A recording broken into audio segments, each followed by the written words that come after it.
Brazil Argentina কেউ নয়, তাহলে কারা খেলবে বিশ্বকাপের ফাইনাল? বিশ্ব ক্রীড়া অঙ্গনের সবচেয়ে বড় ও উত্তেজনাপূর্ণ মহা উৎসব ফিফা ফুটবল বিশ্বকাপ শুরু হতে আর মাত্র কয়েকদিন বাকি।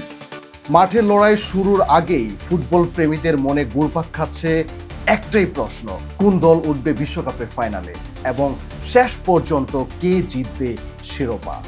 এই প্রশ্নের উত্তর খুঁজতে কৃত্রিম বুদ্ধিমত্তা এর সাহায্য নিয়েছে অস্ট্রিয়ার ইউনিভার্সিটি অফ ইন্সব্রুকের এক গবেষক দল। উন্নত অ্যালগরিদম ও মেশিন লার্নিং প্রযুক্তি ব্যবহার করে তারা বিশ্বকাপে অংশ নিতে যাওয়া 48টি দলের সম্ভাবনা বিশ্লেষণ করেছেন।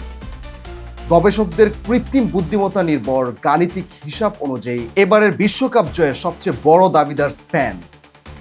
দেশটির শিরোপা জয়ের সম্ভাবনা রয়েছে 14.5%। স্পেনের পরই রয়েছে ইংল্যান্ড ও ফ্রান্স। দুই দলের সম্ভাবনা 12.4% আর 11.2% সম্ভাবনা নিয়ে চতুর্থ স্থানে আছে জার্মানি।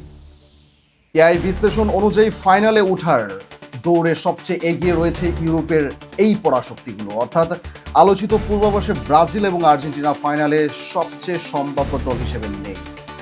প্রশ্ন উঠেছে, তবে কি এবারের বিশ্বকাপের ফাইনাল হতে যাচ্ছে স্পেন বনাম ইংল্যান্ড কিংবা স্পেন বনাম ফ্রান্স?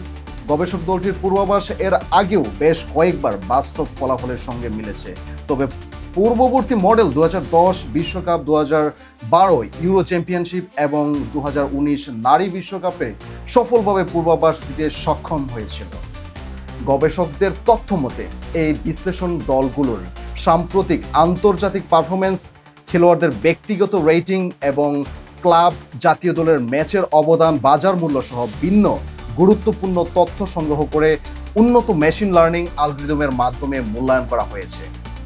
এই বিশ্লেষণে দেখা গিয়েছে শিরোপা দৌড়ে কিছুটা পিছিয়ে রয়েছে ক্রিস্টিয়ানো রোনালদো পর্তুগাল 8.9% এবং লিওনেল মেসির বর্তমান আর্জেন্টিনা 8.2%। এরপর রয়েছে নেদারল্যান্ড 5.6 এবং ব্রাজিল 4.7%।